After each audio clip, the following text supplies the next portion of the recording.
어젯밤에 갑작스럽게 내린 폭우를 시작으로 이제 또 폭염이 잠깐 멈추고 이제 또 장마가 시작되었다는 그런 소식이 있습니다. 그런데 오늘 벌써 잘 그쳤네요. 그렇죠? 일주일 동안 그래도 비 소식이 있습니다.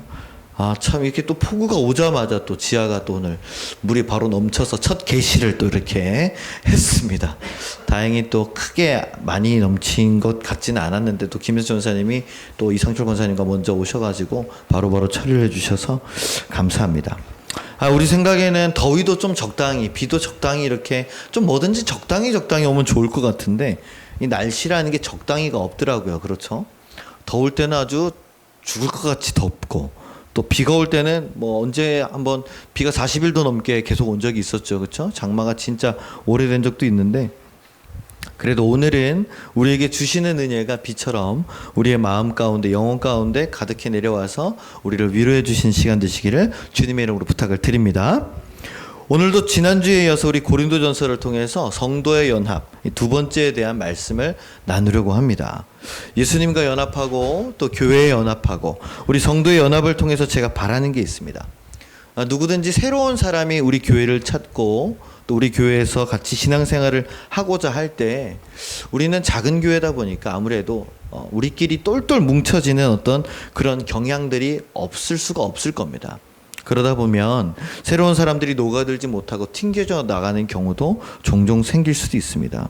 그렇기 때문에 우리 하늘샘 공동체가 다시 한번 그 연합의 의미를 되새기면서 누구든지 어떤 사람들인지 어떤 사람이든지 그들을 받아들이고 하나로 연합할 수 있는 그런 교회가 되기를 바라기 때문입니다.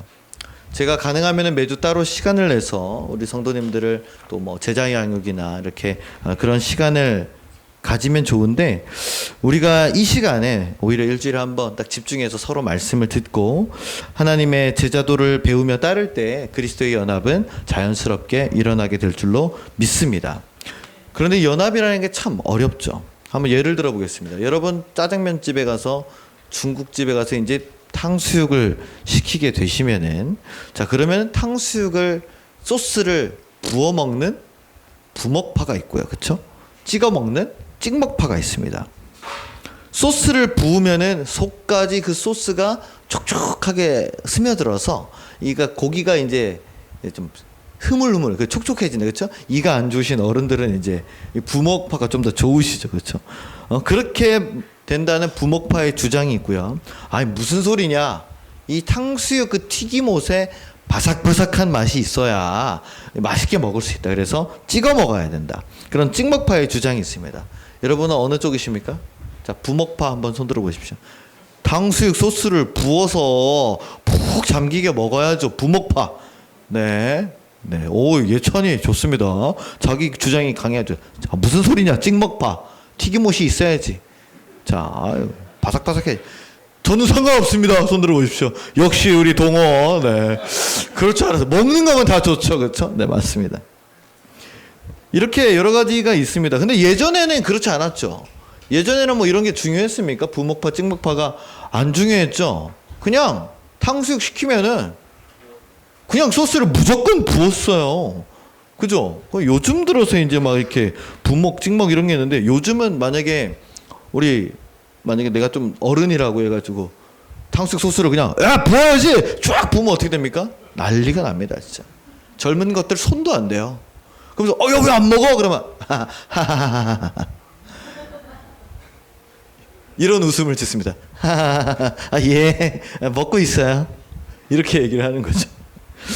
참 그러면서 전쟁이 생기게 되니까 조심하셔야 됩니다. 특히 집에서 저희 같이 5 가족이 있는 경우에는 굉장히 애매합니다. 그래서 부먹파는 그냥 따로 소스를 줘가지고 그냥 거기다 부어 먹으라고. 근데 탕수육뿐만이 아니죠. 치킨도 그렇습니다. 양념파가 있고 후라이드파가 있습니다. 그렇죠? 치킨도 양념파가 있고 후라이드파가 있고요. 또 여름철 별미인 콩국수도 소금파가 있고 설탕파가 있습니다. 자, 여러분 음식도 이렇게 호불호가 다 갈리는데 어떻게 연합을 이루겠습니까? 예? 그래도 딱 한 가지 통일되는 게 있습니다. 그게 뭐냐면 고기 무한 리필이에요. 먹을 게 없어서 막 고민하다가 주머니 사정이 좀 있을 때 고기 무한 갈래? 콜 바로 갑니다. 그죠? 물론 거기서는 이제 일단은 고기로 대동단결을 하는 것이죠. 기왕이면은 뭐 고기 무한리필이 좋죠. 그죠? 가성비가 얼마나 좋습니까? 2만 원에 배 터지게 먹을 수 있는데. 교회도 그런 관점으로 연합이 되면 참 좋겠다라는 생각을 합니다. 여러분 친구나 가족들에게 이렇게 말해보면 어떨까요?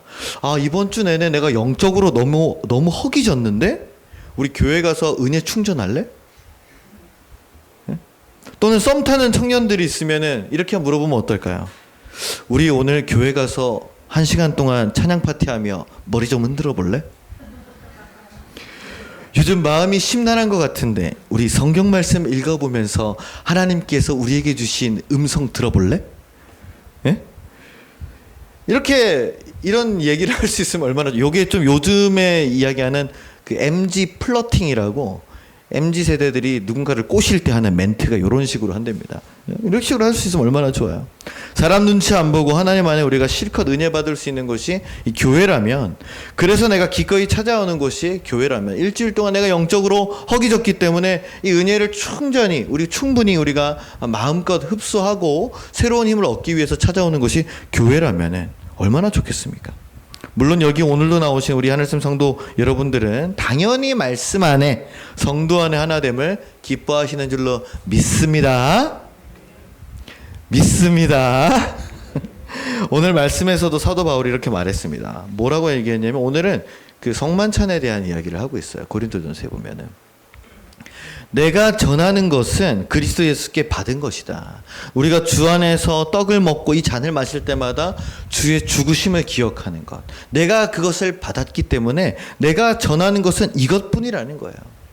그래서 우리가 성만찬을 할 때마다 우리가 함께 말씀을 듣고 함께 기도하고 함께 예배에 동참하는 것은 우리가 주의 사랑, 주의 은혜에 우리가 함께하는 것이고 나는 그것을 받았기 때문에 온전히 그것을 전하는 것이라고 이제 이렇게 이야기를 합니다.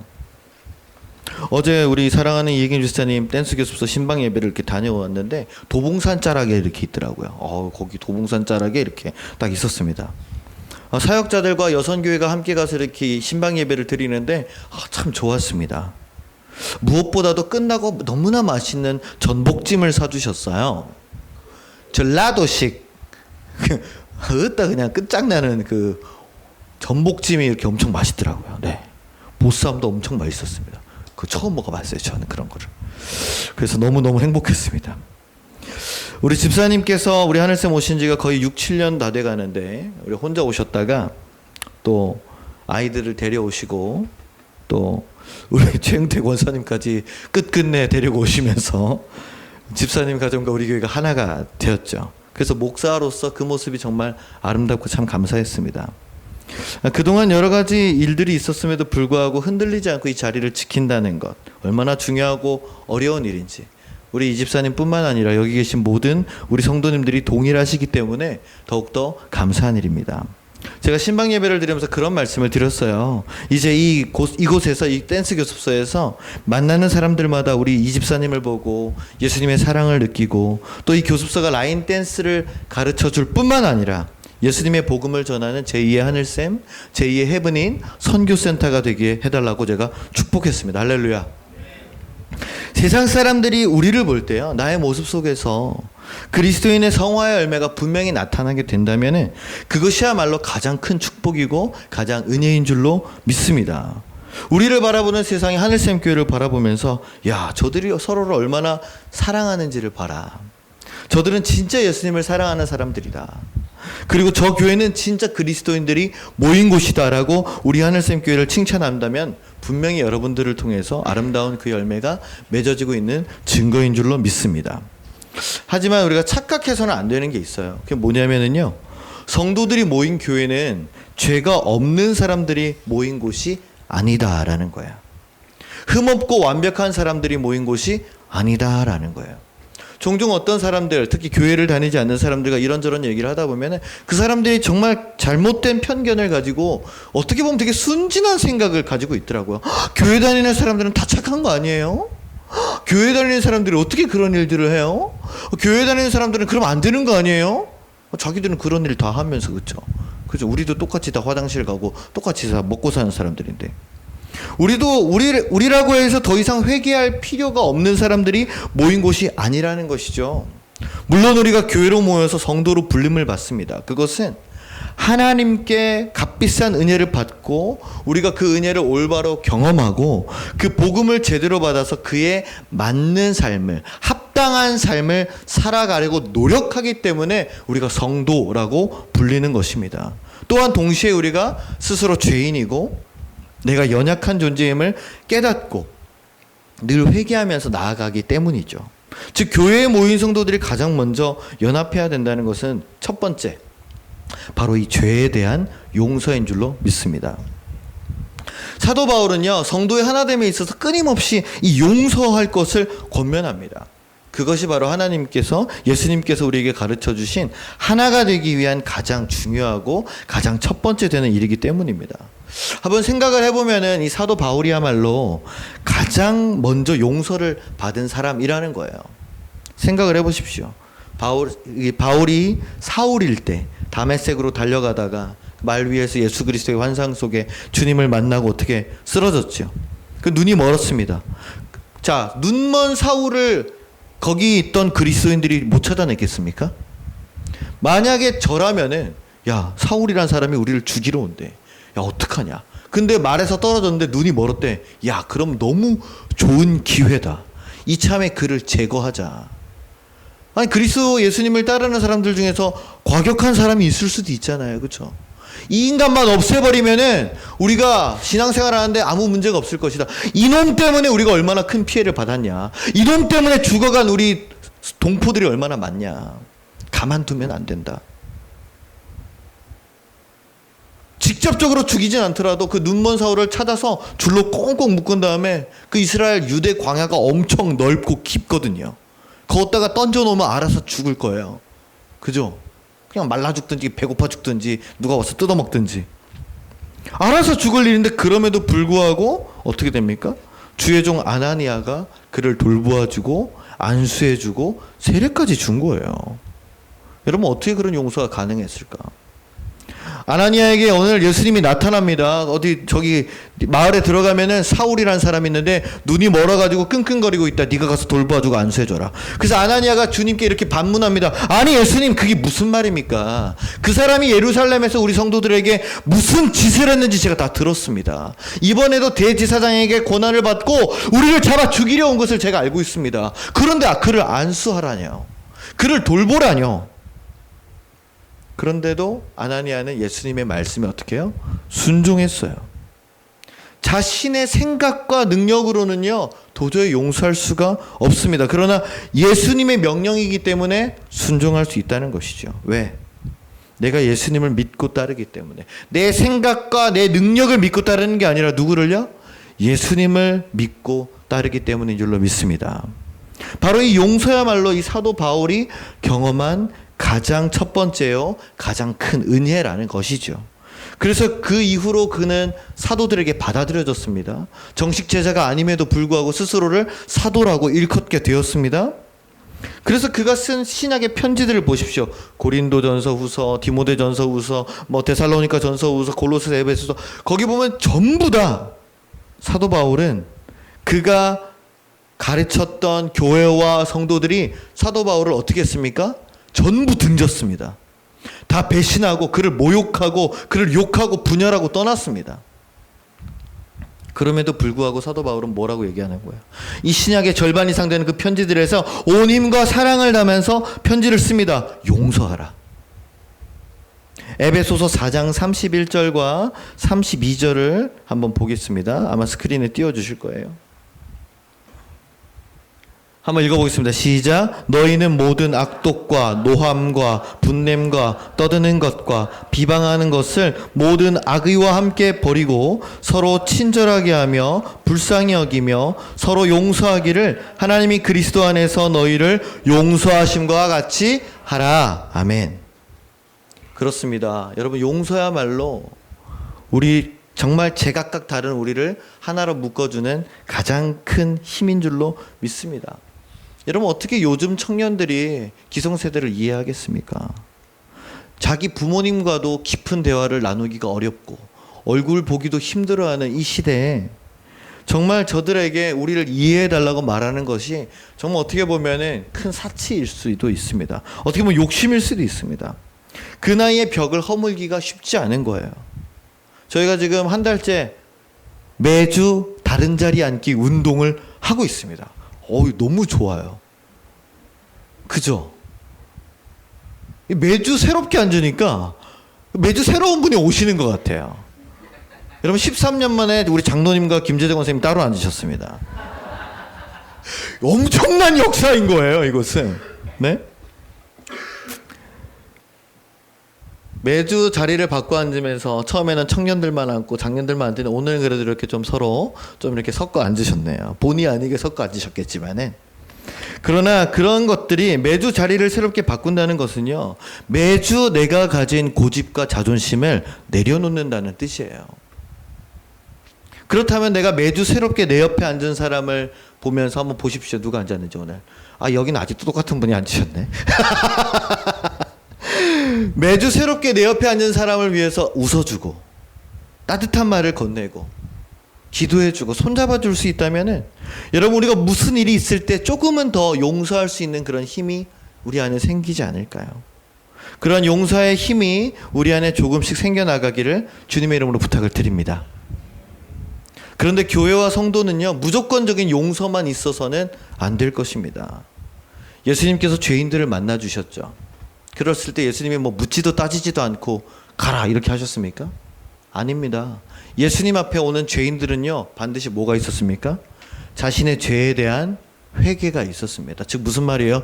죄를 회개한다는 말은 죄를 드러낸다라는 뜻입니다. 그러면 그들을 회복시켜 주시면서 이렇게 말씀하셨어요. 이제 너의 죄가 사해졌다. 그리고 뭐라고 하셨냐면 돌아가서 다시는 그 죄를 짓지 말아라 라고 하신 거예요.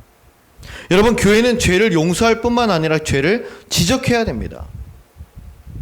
무조건 죄를 용서하기만 한다면 세상에 누가 올바로 살겠습니까? 따라서 교회와 성도들 안에 죄의 문제가 생겼을 경우에는 그 죄에 대해서 우리가 말씀으로 우리가 권징하고 다스려야 한다는 거예요.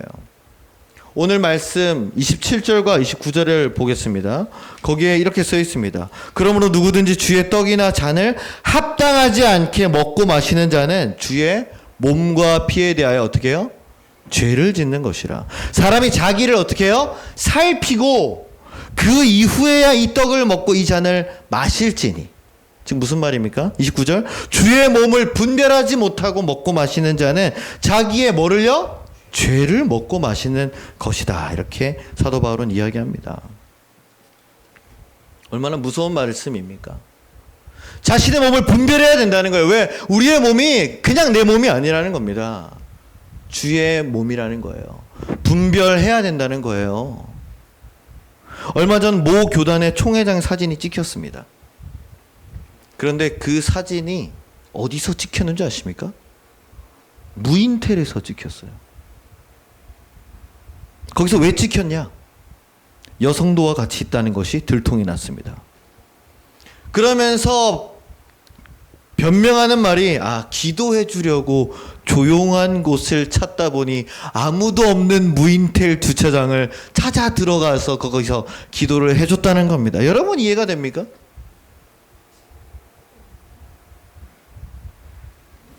그 목사님이 목회를 수십 년 동안 해온 목사입니다. 총회장이에요. 그래서 지금 이 교단에서는 난리가 났습니다. 사퇴하라고. 부끄러워 죽겠다고. 그런데도 침묵하고 뻔뻔하게 버티고 있습니다. 참 부끄러운 일이죠. 그런데요, 그 목사 탓할 게 아니더라고요. 성도 간에도 서로 덕이 안 되는 일이 생길 때도 있습니다. 서로 간에 돈 때문에 문제가 생기게 돼서 한 교회 안에서 서로 고소 고발을 하고 서로 경찰을 부르는 일들도 있습니다. 성도들 간에 서로 불륜과 같은 성적인 문제가 일어날 때도 있습니다. 목회자가 교회의 돈을 횡령하고 성도들을 성적으로 접촉하기도 합니다. 이단들만 그러는 게 아니라 멀쩡한 교단, 멀쩡한 교회 안에서도 이런 일들이 다 일어난다는 거예요. 그러면 그 교회가 어떻게 됩니까? 다 깨지고 상처받고 다 분열돼서 무너집니다. 왜 이런 일이 발생할까요? 그런 죄들이 일어났을 때 제일 처음에 하는 일이 그 죄를 우리가 밝히 드러내고 솔직하게 고백하고 회개하고 용서를 구하는 것이 아니라 은혜롭게 가자는 거예요. 에이, 다 살다 보면은 그럴 수 있는 거 아닙니까? 은혜롭게 갑시다. 지금 이 문제 드러내면은 목사님도 다치고 나도 다쳐요. 우리 여름 수련회 가야 되지 않습니까? 우리 아이들 선교 보내야 되지 않습니까? 이 일로 전도사님들 다 나가면 누가 책임질 거예요?